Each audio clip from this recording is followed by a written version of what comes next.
It is picked off by Aaron Crocker. Over midfield, he'll run it all the way into the end zone. Touchdown. Crock Talk TV podcast. Peace.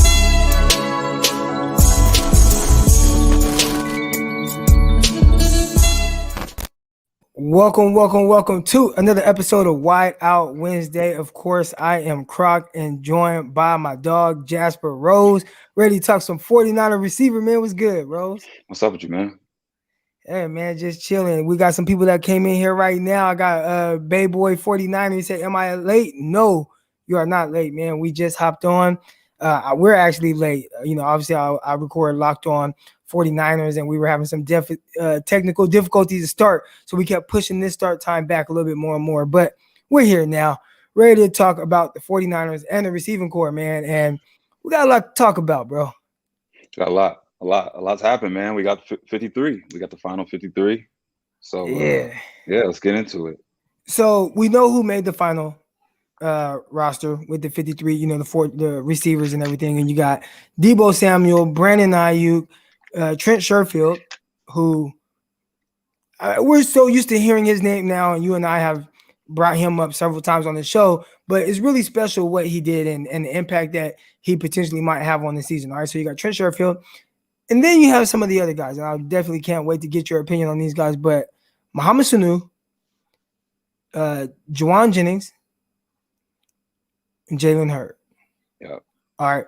Now, you and I both were excited to see Jalen Hurd and what he could be. All right. But we'll talk about did he do enough to make this roster, or did other guys just not do enough to make it to where he doesn't stay? All right. But First, I kind of wanted to talk about with this receiver group, and we'll get into where they stack up around the league and everything. We'll also talk about Jalen Hurd, if he made it by default. Where does this receiver group stack up against other receiver groups around the NFL? But we want to start with the 49ers, and out of these guys, do they have like that guy that they feel like they can depend on, they can consistently go to?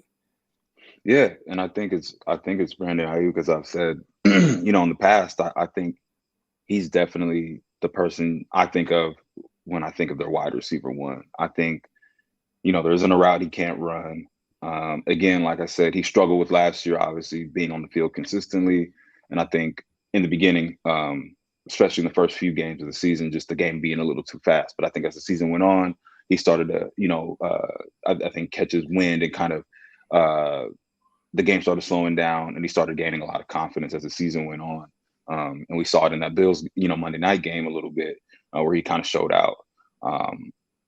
So I think he can definitely be the guy, and I think he's somebody who I envision as the years go on turning into that. Oh, you could just book him 90 catches, 1,000 yards, 10 to around the 10 to 12 touchdowns range, depending on how much they're throwing, that season, because they do, the Niners are traditionally a run heavy team. But I could see him definitely getting the double digit touchdowns this year, 90 grabs, 1,000, Pro Bowl. Just overall, just a consistent wide receiver one. I think he is that guy. Where you at your Deebo is going to be more of your, not gadget, so to speak, because we've also been over that. I think he's much more than a gadget type of receiver, because I don't want to, respectfully, I don't want to disrespect him and say that, because I've seen him win, in all areas and all facets of the game as well. I still just think with Deebo, you do so many other things. He's not just delegated to your wide receiver one, but I feel like in the clutch, I feel like I could trust Deebo or Ayuk. Like, if the game came down to, a 3rd and 3 and you need a tough slant, I think either one of them could get that done to win a game and move the chains. You know what I mean? Right. Yeah, and I like those guys like that. So you believe that Ayuk is the pure wide receiver one. Well, what do you think is, I don't want to say a projection for just this year, but in the sense of how we view a lot of receivers around the NFL, is there one guy that he kind of reminds you of? Yeah, I know he has a unique game, but unique. It's a unique game, and it's like a unique game, and I don't think he has shown really who he's gonna be yet, right? So there's like a high upside version of what he is and what he's been, which is solid, right? But It's crazy because we look at even the rookie year that he had, and it was decent, what they have like hovering around 800 yards. He also missed 4 games, so that kind of made him lose out on some production. But I look at guys like Brandon Cooks, who goes over 1,000 yards every year, and nobody talks about him. But then we're Because he so seems to high get moved. He on. seems to get moved every year. That's another I thing. know, right? But we're so Yeah. high on like a Brandon Ayuk and some of these other guys who haven't even really sniffed 1,000 yards yet.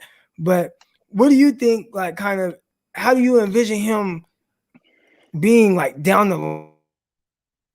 Oh, I'm I can back. hear you. Can you hear me still?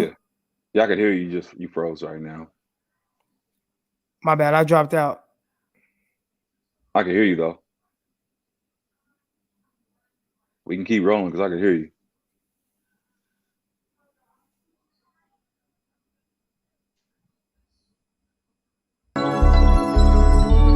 Intercepted. It is picked off by Aaron Crocker over midfield. He'll run it all the way into the end zone. Touchdown. Crock Talk TV podcast.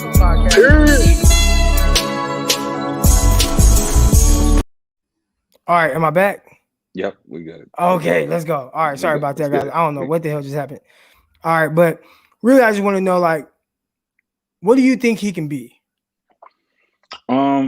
Again, yeah, just as far as who, like Like pro comp, who? we're talking about his pro comp, right?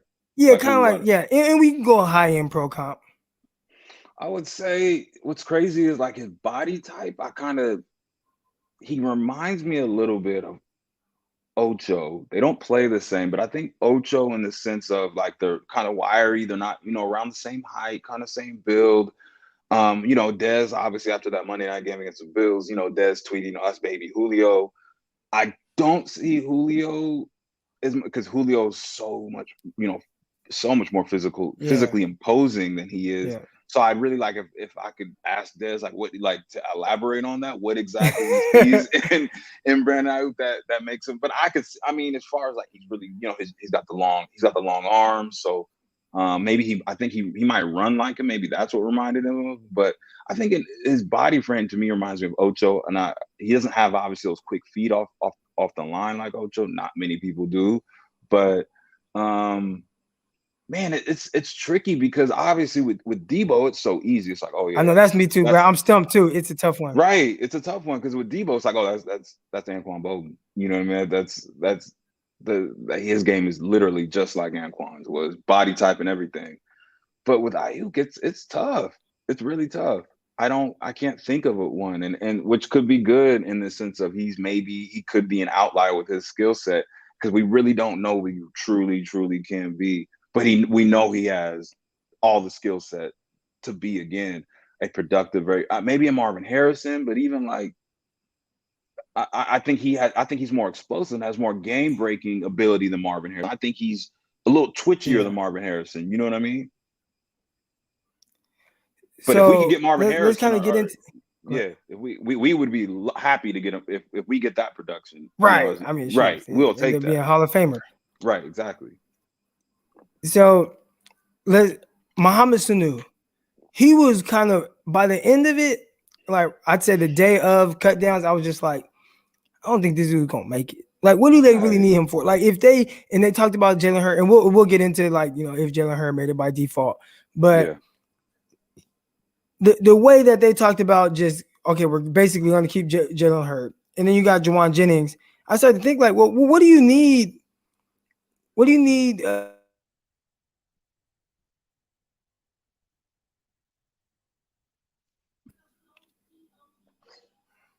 You good, Croc?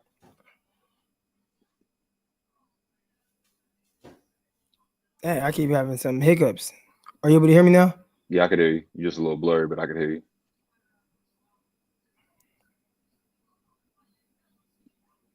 Damn, I keep having some like technical difficulties here. I don't know what's going on with the Wi-Fi, but can you hear me now? Yeah, I could hear you. All right, but what I was saying was when it comes to Mohamed Sanu, what do you think they like?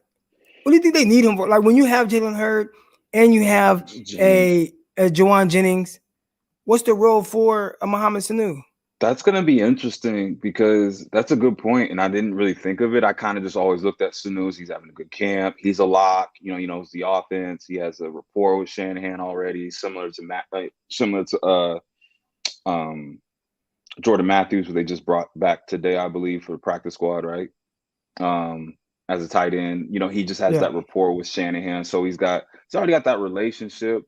But then when I thought about it, the bind that put them in, as far as a return specialist now, because as I just mentioned, Brandon Ayuk is your wide receiver one, but he's now going to be relegated to also being back there on punt return, which I've already expressed how I don't think that's the best idea. Matter of fact, I think it's a terrible idea. But and it was a part of Richie James being inconsistent, and then him getting hurt, which made him expendable. And then, Travis Benjamin didn't make it, and neither did Webster.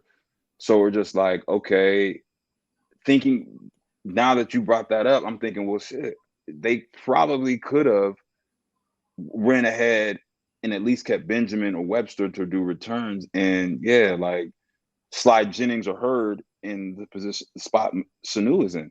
I also heard something interesting today on Middlecoff. I kind of like the idea of Trent Sherfield. They were talking about Trent Sherfield should return punts because they're not on board with Brandon Ayuk. There's no way.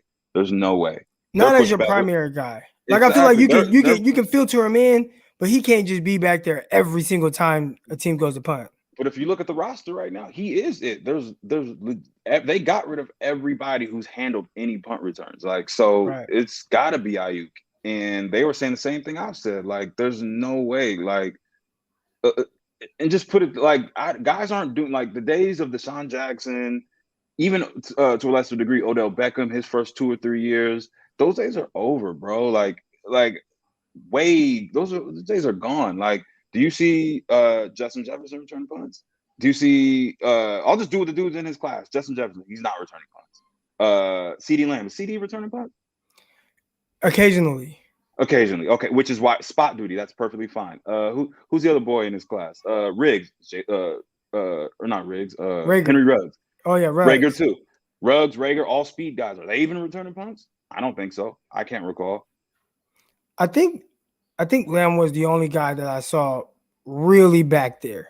Okay. And I can't even think about if it was like how consistent it was, but I know he was back there from time to time. But you really Judy? just Jerry Judy? Nah. Nope. Exactly. You just risk it. Like, you risk something, especially with the 49ers. I think if the 49ers wouldn't have had so many injuries to the receiving core just in general over the last couple years, maybe I would be more open to him doing it. But it's just like, man, y'all, I mean, but it's like, Croc. I think we're just kind of hurt by the fact that they just have dealt with so much injuries, and we just want to get through. Can we just have a healthy season so we can really see what this team can do? And I think putting him back on punt returns, although he might be the best one, it's like, man, we just risk it. Exactly. Now, and he might have told him, like, because I do remember. I think it's also one of the things. I think it's worth saying that Shanahan might have also just has instructed him, look, we're going to have you back there, catch it, fair catch it if you got to. I just want somebody back there to secure. Our offense is potent enough to just get us the ball.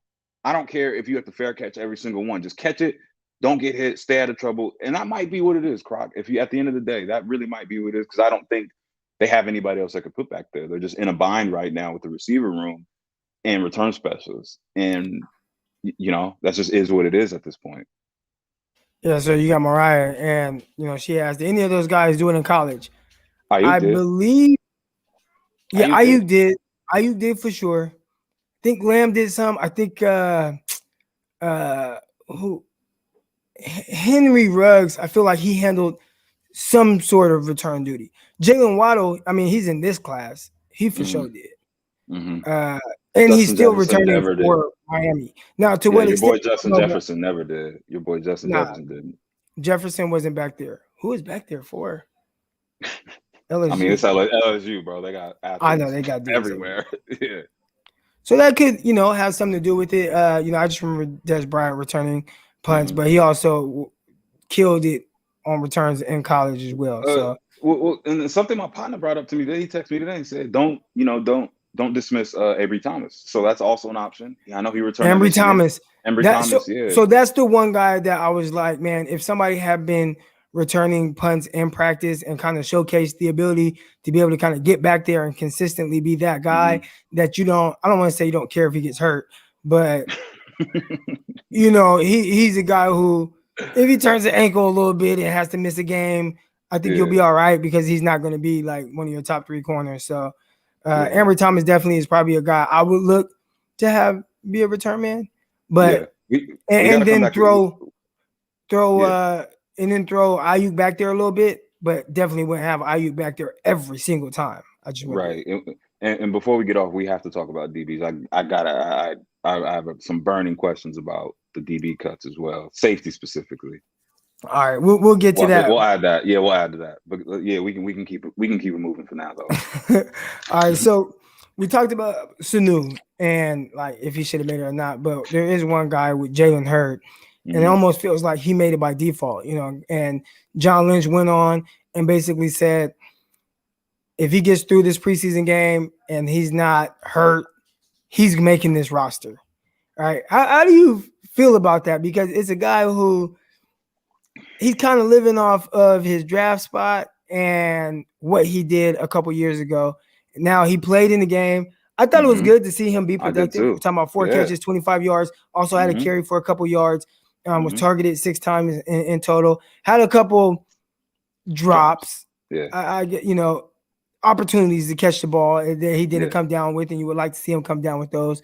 But just in general, man, do you think he made this off of default, just who he is, or do you think like he truly earned like this spot?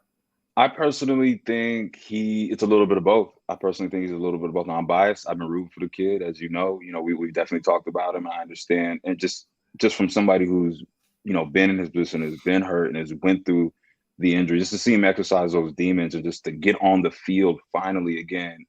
Something he hasn't done in 2 years. I was happy just to see that. Just to see if he had one snap and didn't play the rest of the game, I was happy he made it onto the field that Sunday, and that was it. And that was enough, huh? That was enough, right? For you. Exactly. So that was it. Again, just after having that conversation with his pops, and I ran into his pops in San Diego last year. It was just good, and just knowing what he was going through mentally when he just knew he was going to miss another year in a row. So see him play. I was happy. I was literally watching him every single snap. I was watching whether it was going to him or not. I watched him on run plays, and I watched just the way he was moving. He's still really smooth. He's still very raw. That's what I thought too. There were a lot of people that were saying like, "Oh, he's not fast and he's not looking explosive." And I'm watching. I'm like, no, I think he's moving very well. He's moving very well. I did watch one route. He tried to run there was one route where it's just like, damn, he really needs more work at being a wide receiver. So not only has he not played in 2 years, he also is still very new and very raw to the actual position of playing wide receiver, which he just hasn't had a ton of reps at. But when you do see the potential when he does have the ball in his hands. He had a nice out route where Trey hit him. Great timing route. I think it was on it was coming out. I think this is also I know it was about an 8-yard gain or so. Yeah, exactly. And it was just great timing on Trey Lance. Trey Lance he literally came out of his breaks, ball right on him. It was a good route. Corner was playing off. It was a good smooth route. Something you would just expect on a normal, like, if you didn't know anything about his situation, you would just be watching like, okay, that looks right. Yeah, that's an NFL wide receiver. And just again, his body type. There's just not many guys that are out there moving like him. So I would say yes on the default side of, he was drafted 3rd. You don't want to give up on talent like that. But also on the other side, he was productive. He caught the balls he was supposed to have caught. He did drop a few, but again, that's timing, that's rust, that's practice repetition, that's muscle memory that he just has not had and had the time to be out there. So I'm not going to hold that against bro. Like, he hasn't played in 2 years. So give him, and barely played through camp. So, you know what I mean? And like, if there was somebody that they cut that I was like, that dude is so much better than Jalen Hurd, I'd be like, maybe he did make it off rep. But there wasn't anybody that I felt like they cut that he's not better than. So at the end of the day, Kyle Shanahan said it, like, he's one of our best 6 receivers, like, when healthy. And he demonstrated he could be healthy. So, I think it was, again, a little bit of both. But I'm happy he made the roster, and I'm glad. I'm hopefully he'll be active week 1, and we can start to utilize him. And you got to see they're going to utilize him the way they're trying to like Chase Claypool, like they used him in all those packages, and just the threat of him allowed Trey Lance to walk in the end zone, bro. Like you Right. had you had you had Hurd in motion. You had the fake to who was in? Was it Trey Sermon or was it Mostert? I can't remember, but Yeah. it was either Mostert or Trey Sermon, whatever. You had that, and like I told you, bro, when Trey comes out on the goal line, that's gonna be hell for for defenses. Right. Like, and then you got Hurd, 6'5", Even if you 230 game coming in. plan for it, like even if you game plan for it, there's so many moving parts. If he reads it right, like I don't want to say there's nothing you can do, but you're going to be the 49ers are always going to be in an advantageous situation. Exactly. And I already know on your money, you've already talked about the dual quarterback thing. So we're not going to get into that. But yeah, it's I was just really happy to see him implemented. They looked like they were force feeding him too, which is what I like the most. And I saw people on the 49ers community during the game like, oh, stop force feeding her, blah, blah. Like, why not? There's nothing else at stake with this game. He needs reps. He needs throw the ball to him every single play if you have to. Like, he's the only one out there that hasn't touched the field. Like, you know what I mean? It's basically 2 years and needs those reps and barely practiced in camp. So Right. I was all for it. So I see this comment here, and it's kind of alluding to Jalen Hurd being a contested catch guy. And we saw that touchdown, and I mean it looked great. But I do think like just kind of going back and watching his film from when he was in college, when he was at Baylor, I thought that was one thing that he probably had to improve on the most, just being more natural with just catching the ball and adjusting to passes in the air. And we saw some of that. We saw some of that in the game where, Trey Lance threw a ball low to kind of get him out of harm's way when he was kind of running into 3 different guys, got him low out the way, and he kind of went down and he didn't come up with the ball. Mm-hmm. And a guy that just naturally can do that, go down with the ball, catch it, secure it, and, just get tagged off and be a normal game. Like most of those guys have been playing the position, they do it naturally, where he is a guy that a lot of these situations he's probably new to. Like there's a scenario, and it's very realistic, that he may have never had to go down to catch a ball like that. Right. Because he's so new to the receiver position. So right. Playing running back, all you're doing is catching swings and bubbles. Right. Like, so, tracking balls down and on the deep over route, where there's some guys are saying maybe he, was supposed to flatten that route off, but he kind of took it up a little bit. Either way, the ball was there and it was on him. Now it went right over the defender's hand and went into a spot where got tipped. It was tough. Was it tipped? Okay, if it got tipped, then I won't put him against him. I couldn't tell if it got tipped or not. But regardless, it was tough. But just kind of seeing plays like that, like some of these things are him seeing things for the first time.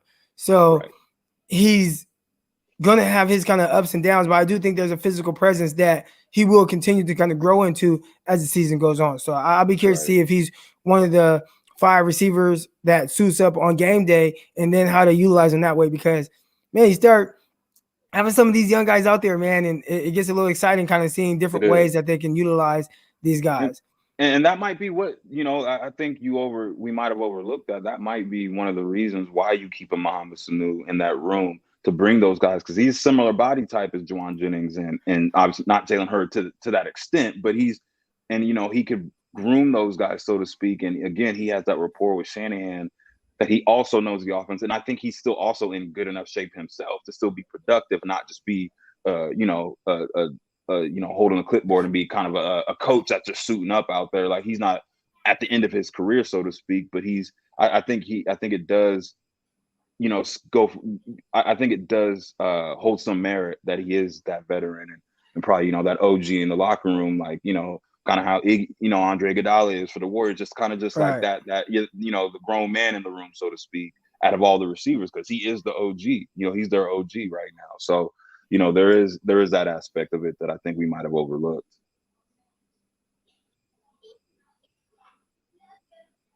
You frozen again, big dog. Crock, can you hear me? Man. Boys, all right, I'm back. I know. I tried to record at home. It's like, dang, my Wi-Fi worse than at the office. Man. But I heard you the whole time, though. I heard you the whole time. That makes sense, though. Yeah. Like, I think that could just be it, on some Uncle Sherm shit, So is there a guy that you felt like should have made it, and you're like, man, like, I don't want to say upset that the guy didn't make it, but It's just he could have been utilized. It would just be Webster again. Richie James is kind of you gotta. He didn't do himself any favors in camp, and then he got hurt. So I'm gonna exclude Richie James. So I would just say Webster and Benjamin as far as at least utilizing this on special teams. You know what I mean?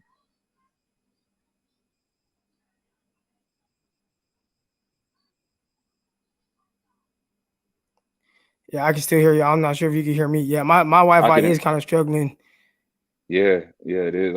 Man, you better than me, bro. I'd have been cussing and throwing shit, I punching know. shit, I mean, this probably be the last time I ever try to. This probably the last time I try to record at home, man. Hey, it bro. seems like no matter what, I don't know if it's because I'm in the South, man, but it feels like no matter what, like service, I done been through like 2 different services at the office. I come here, there's different service. It feels like no matter what I use, I don't Yeah, know if it's because I'm in the sticks or what, but it's like ain't nothing like strong like that. You know what I'm saying? With the yeah, Wi-Fi when it comes to like streaming and stuff. But I'm gonna have to figure it out. I have to get it together because I do have some news coming up, but I know we're gonna announce it on Locked On 49ers tomorrow. So I'm not gonna announce it just yet, but I got something that I'm gonna be a part of that I'm really excited about. And need that money, you feel me? But anyways, yeah, yeah. uh so where do you think this 49ers receiver group kind of stacks up amongst other, teams in the league? I think some people will kind of maybe there's not that guy yet, right? That hasn't Mm-mm. solidified himself as that pure wide receiver one or that guy that's just going to be like, super cold and you can 100% count on him. Obviously, you have guys that you feel like can grow into that, but I think they might be just kind of missing that aside from having George Kittle to kind of be that guy. But Yeah, when you look at receiver cores around the league, I think sometimes, and what I want to do is kind of put things in perspective a little bit. It's probably never as good around the league as you think. Kind of, it's what do you really think about not. that? It's not. And I think, and also, most people would argue, like we've argued when when I've hit you up, like, man, we need to get an alpha. We need to get a wide receiver one. Our offense, their offense doesn't really call for that if it's run the right way. You know what I mean? Um, still more consistent. Man. But I think uh, there aren't a ton of actual just like stables like of wide receivers. Like teams aren't really stacked like that with wide receivers like people think like anymore. It's really not like that anymore. I feel like in the early 90s, mid 2000s, it was where guys would have two or three deep with just dogs. Like I think, so in that sense, like saying with that said, I think the Niners stack up pretty well. Like I told you, like I Yeah. compared, if you just threw the Niners receiving core, exclude Kittle, through their receiving core, and exclude Kittle and Kelsey, you just flip flop them in Kansas City. I feel like Mahomes is doing numbers with Ayuk, Debo, whatever you want to throw, Sanu, Hurd, uh, Sherfield. Like if these guys can get open, and if you have a quarterback that's going to put the ball like you flip flopping with the Green Bay Packers, same thing. They're weapons. Aaron Rodgers, you mean tell me Aaron Rodgers can't cook with Debo and Ayuk the way he's cooked with some of these dudes you've never heard of on the Packers? You know what I'm saying? Like, you with me, Croc? Man, I might just have to run the show myself tonight. Man. All right, I'm still here. I heard you the whole time. I don't know why it does that, but I'm still Yeah, here. If right. it do that, just keep talking. But yeah, For sure, for sure, for sure. But yeah, you understand what I'm saying, right? So I yeah, don't just see a ton of just like, oh, their receiving core is so much better. Nah, like I think they're right there with some of the league's best. Like I put them up against Cooper and CD. I would put them up against Devontae, and I don't even know who the Packers wide receiver two would technically be. Lazard or like you know what I mean. The Bills they now have an aging Emmanuel Sanders to go along with Diggs and Cole Beasley. Like okay, like it's really the quarterback play at the end of the day. I think nowadays it's predicated on the quarterback play, the system that's going to uplift the receivers.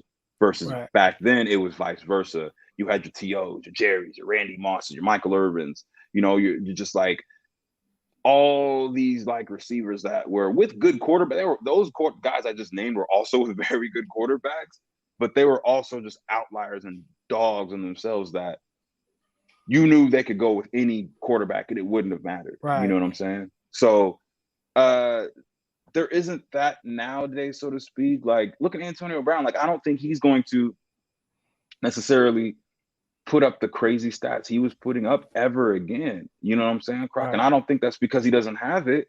I think he's still he's still, he should still be in the top 10, top at 10 upper echelon of wideouts. But he's now basically the wide receiver 3 with the Bucks. Talent wise, I don't think he's a wide receiver 3. Do you? Like, so I don't know because he hasn't had a legit opportunity to really get settled in Tampa, right? I mean, like right.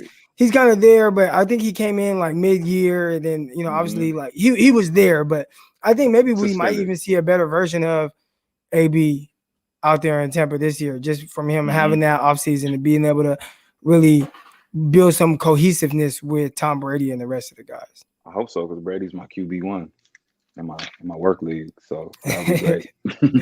So real quick before we get out of here, man, you said you had something. You had a question about the defensive back. I'm trying to like, cut it not saying early. I We're want to gonna rush cut it us out, early. but try to get out before I it cuts know. out again. Damn Wi-Fi. Yeah, totally. Yeah. Yeah, man. I was disappointed. I kind of saw this coming just because of the he got beat with the numbers game. We all know, as ex athletes, we've all been in the numbers game situation, the number crunch. And I think HaHa got played with the numbers situation because one thing that's been lacking, I think, from the 49ers safeties, and we grew up watching any of the Niners' dominant eras have always had dominant safeties. Not necessarily hard hitters, but I mean, ball hawk safeties, though. You know what I mean? Even in some of the down years, with guys like Lance Schulters, they would get picks, a lot of picks. You know what I'm saying? You're frozen again, but I know you can hear me, so I'm gonna keep talking. I feel like HaHa he's always been kind of always around the ball.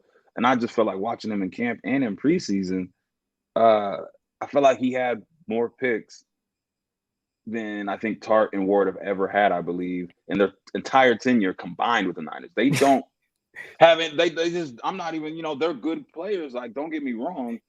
They just don't get picks. And HaHa, That's been I my feel like biggest issue with him too. Right. And I feel like HaHa, in the brief 3 or 4 weeks he was with the Niners, showed his ability to be a ball hawk. I feel like he had an interception, I feel like, in camp every day. He showed he could do it in the preseason. I just wasn't sure why they didn't find a way to. And is Tony Jefferson still on the roster? I didn't see him on the Now he was like hurt or something, and he's probably gonna be like on IR or something. That's why they gave he was supposed to be number 25, and they gave Mitchell, the running back Mitchell, his number. So I saw that, Croc. So he's out of there too. Tony Jefferson's gone. Yeah. I didn't see he was ever cut though. That's why I was just. He might not. He might have been like injury settlement type thing, or revert to IR or whatever. Maybe he potentially can come back. Okay. I mean, how did you feel about that? I guess with that being said, what I said as far as did he just get hit with the numbers? I know you can't get rid of the boy from SC. I can't pronounce it now. I'm not going to try. I'm going to butcher it. Talanoa Hufanga. There you go. You can't get rid of him. We already talked about Wilson. I already pretty much knew Wilson was a lock. I mean, you called it. You said it was going to be tough for HaHa. You did. Yeah. I see. Okay, so let me kind of address this right here. So Nate says, why do we have so many box safeties? And I would say that the 49ers probably don't view it that way, in the sense of like how we naturally view those guys as like kind of your traditional box safety. Most of the 49ers safeties are versatile and had to be kind of scheme flexible. So if you just really watch Talanoa Hufanga, who I think most people would consider being a box safety, when you actually watch the games, you'll see him at single high half the time. And some of the things might just be depending on the scheme. Maybe it's because they didn't scheme up stuff. They kind of just played a vanilla defense in the preseason. But if you watch their guys, like they want them to be more versatile. So they did some rock and roll stuff where one guy's, the strength is to one side and you see Hufanga up And then if that guy motions across the formation, you see Hufanga motion down, and then now the other guy's a single high. So I think just in general, I feel like they lost the playmaker in the secondary when they moved Marcel Harris to linebacker, which again, he's still out there. He forced a fumble on Sunday. Now it's they play well, in Tart and Ward. Tart's issue, got to stay healthy. Ward's issue, take the ball away a little bit more. And he made it seem like it was the scheme why he wasn't able to take the ball away. Like maybe Robert Saleh had him play a little bit safer, where it was like, just play safe, keep things in front of you, come down, make tackles. And he feels like now he's probably going to be utilized a little bit more to be able to kind of freelance a little bit, read quarterbacks, and maybe get jumps on the ball. So we'll see if maybe Ward's numbers kind of go up a little bit more. Right. What do you think about Mitchell returning punts?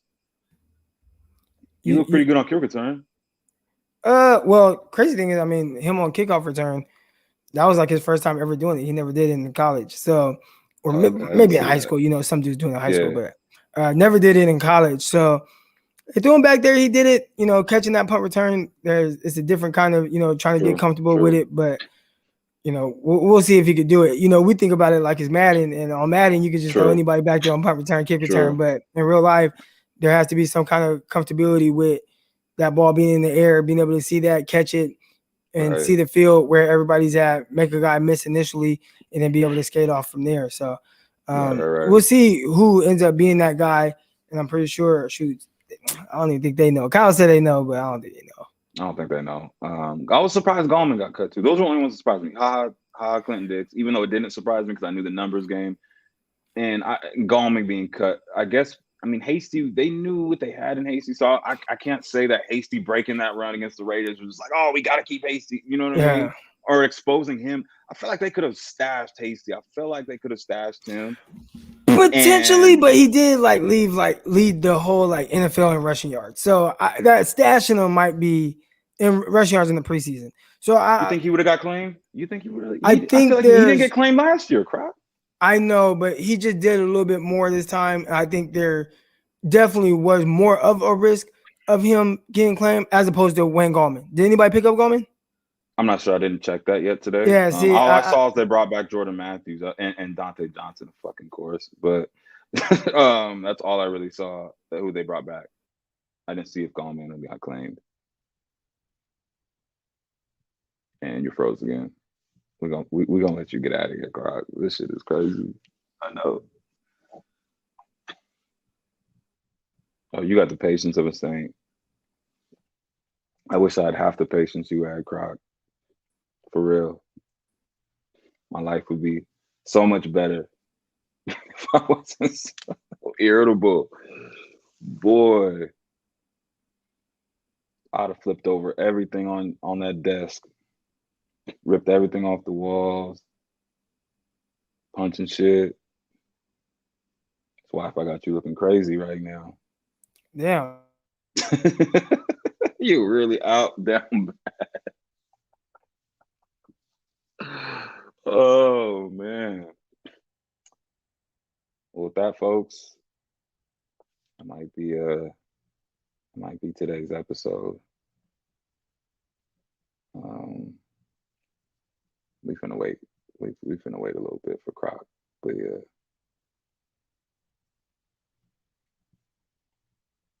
Oh man, now it's really just me.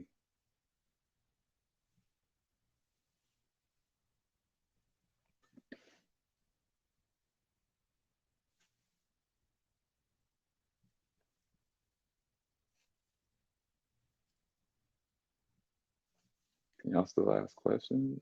This is crazy.